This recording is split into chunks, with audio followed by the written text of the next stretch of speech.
रमदान का महीना चल रहा है कि जो आबादी के हिसाब से दुनिया के दूसरे सबसे बड़े रिलीजन यानी कि मजहब इस्लाम का मुकद्दस मतलब पवित्र महीना माना जाता है। मगर जैसा कि हम जानते हैं कि दुनिया के बाकी रिलीजन्स बाकी मजाहिब की तरह इस्लाम भी हम लोगों को बटा हुआ नजर आता है और इसमें बुनियादी तौर पर दो ग्रुप दिखाई देते हैं। पहला तो सुन्नी की जिसकी आबादी टोटल मुस्लिम आबादी में 85% से भी ज्यादा है, जबकि दूसरे ग्रुप का नाम है शिया जो लगभग 13 से 15% के करीब है। तो आज की इस वीडियो का हमारा मेन सवाल यही है कि आखिर शिया और सुन्नी लोगों के रमदान में क्या फर्क है। आखिर शिया लोगों का रोजा सुन्नी मुसलमानों से किस तरह से अलग होता है और क्या वजह है कि सुन्नी लोग तो तरावी पढ़ते हैं जबकि शिया लोग तरावी नहीं पढ़ते हैं। और तो और रोजा इफ्तार भी सुन्नी लोग अलग वक्तों पर कर रहे होते हैं जबकि शिया लोग अलग वक्त पर कर रहे होते हैं। तो चलिए अब जानते हैं कि इस तरह के इन दोनों के बीच क्या क्या फर्क हैं और आखिर ये सारे डिफरेंस हैं क्यों। तो दोस्तों सबसे पहले तो मैं आप लोगों को ये बता दूं कि मोटे मोटे तौर पर शिया और सुन्नी के रमजानों में कोई खास फर्क नजर नहीं आता है, मगर हाँ यहाँ पर कुछ माइनर डिफरेंसेस जरूर मौजूद हैं। मिसाल के तौर पर शिया लोग अपना रोजा सुन्नी लोगों से हमेशा 8 से 10 मिनट बाद में ही खोलते हैं। अब इसके पीछे वजह यह है कि क्योंकि कुरान में मुसलमानों को ये हुक्म दिया गया है कि तुम अपने रोजे को रात तक कंप्लीट करो, मगर अब ये रात एग्जैक्टली शुरू कब होती है इसको लेकर सुन्नी और शिया स्कॉलर्स के बीच डिबेट पाई जाती है।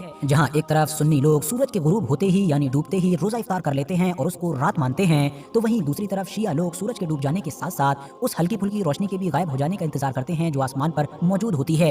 यानी जब पूरी तरीके से आसमान डार्क हो जाता है उसी के बाद ही शिया लोगों के यहाँ पर रोजा खोला जाता है। यही वजह है कि इन दोनों ग्रुप के बीच हमेशा इफ्तार में 8 से 10 मिनट का और कभी इससे भी ज्यादा का डिफरेंस मौजूद होता है। आजकल आप लोगों ने देखा होगा कि इंस्टाग्राम रील्स पर या फिर यूट्यूब शॉर्ट्स वगैरह पर इस तरह की बहुत सारी वीडियोस हमारे पास आती हैं जिसमें मजाकिया तौर पर यह चीज दिखाने की भी कोशिश की जाती है कि जब शिया और सुन्नी लोग एक साथ बैठकर इफ्तार करते हैं तो किस तरह से सुन्नी लोग इफ्तार कर रहे होते हैं मगर जो उनके शिया साथी होते हैं वो उनका मुंह देख रहे होते हैं। दरअसल उन सारी वीडियोस में इसी डिफरेंस यानी कि इसी फर्क की बात की जा रही होती है। इसके अलावा एक फर्क ये भी है कि शिया ग्रुप में रमजान के 3 दिनों को बहुत ज्यादा खास माना जाता है और इन 3 दिनों में ये लोग सोग मनाते हैं यानी कि मातम करते हैं। वो 3 दिन है 19, 20 और 21 रोजा। और मातम की वजह है हजरत अली शेर खुदा की शहादत। हजरत अली के जिनको सुन्नी मुसलमानों में इस्लाम का चौथा खलीफा जबकि शिया मुसलमानों में उनका पहला इमाम माना जाता है, वो दरअसल पैगंबर हजरत मोहम्मद सल्लल्लाहु अलैहि वसल्लम के दामाद और हजरत इमाम हसन और इमाम हुसैन के वालिद थे। 661 ईस्वी में उनके ऊपर इब्ने मुलजिम नाम के एक इंसान की तरफ से जब सुबह फजर के वक्त घात लगाकर हमला किया गया था,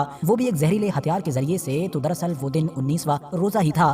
2 दिन के बाद उसी जख्म की वजह से हजरत अली की शहादत हो गई थी। अब क्योंकि सुन्नी मुसलमानों में भी हजरत अली न सिर्फ चौथे खलीफा हैं बल्कि उनको भरपूर तरीके से माना जाता है, कंप्लीटली फॉलो किया जाता है। उनसे जुड़े हुए जितने भी दिन हैं, अब वो चाहे उनकी पैदाइश का दिन हो या फिर उनकी वफात का, उन सारे दिनों को भी याद रखा जाता है। मगर हाँ शिया ग्रुप की तरह 3 दिन तक लगातार मातम यानी कि सोग वगैरह नहीं मनाया जाता है। बात करें अब अगर इन दोनों ग्रुप के बीच एक और मेजर डिफरेंस की तो वो है तरावी। हाँ दोस्तों जैसा कि हम जानते हैं कि जैसे ही रमजान का महीना आता है तो सुन्नी मुसलमानों में तरावी को लेकर भी बहुत ज्यादा दिलचस्पी पाई जाती है। इफ्तारी से फारिग होकर लोग पूरे एहतमाम के साथ खुद तो तरावी के लिए मस्जिद की तरफ जाते ही हैं बल्कि अपने बच्चों वगैरह को भी लेकर जाते हैं और इस तरह से लगभग 1.5, 2 या फिर 3 घंटे मस्जिद में गुजारते हैं। मगर आप में से बहुत सारे लोगों को शायद जानकर हैरानी होगी कि शिया ग्रुप में इस तरह से तरावी का कोई कॉन्सेप्ट नहीं पाया जाता है। उन लोगों के मुताबिक इस तरह से इकट्ठे होकर यानी जमात के साथ 20 रकात तरावी पढ़ना एक बिदअत है कि जिसको दूसरे खलीफा यानी हजरत उमर की तरफ से शुरू किया गया था। यही वजह है कि रमजान आते ही वैसे तो शिया लोगों में भी रातों में खूब इबादतों वगैरह का एहतमाम किया जाता है, वो लोग तहज्जुद पर फोकस करते हैं, एक्स्ट्रा नवाफिल नमाज वगैरह पढ़ते हैं, मगर हाँ उनके यहाँ तरावी वगैरह का एहतमाम नहीं किया जाता है। फिलहाल दोस्तों आज की वीडियो खत्म करने से पहले मैं आप लोगों से रिक्वेस्ट भी जरूर करना चाहूंगा कि आप लोग मेरा सेकंड चैनल के जिस पर मेनली मैं न्यूज वगैरह कवर करता हूं उसको भी जरूर सब्सक्राइब करें। डिस्क्रिप्शन और कमेंट्स बॉक्स में लिंक मिल जाएगा, बाकी यूट्यूब पर साजिद सोहेब लिखकर भी सर्च कर सकते हैं। ये वीडियो भी अगर इन्फॉर्मेटिव लगी हो तो लाइक करें, दोस्तों के साथ जरूर शेयर करें और ऐसी ही वीडियोस आगे देखने के लिए चैनल को सब्सक्राइब करने के साथ साथ बेल आइकन को जरूर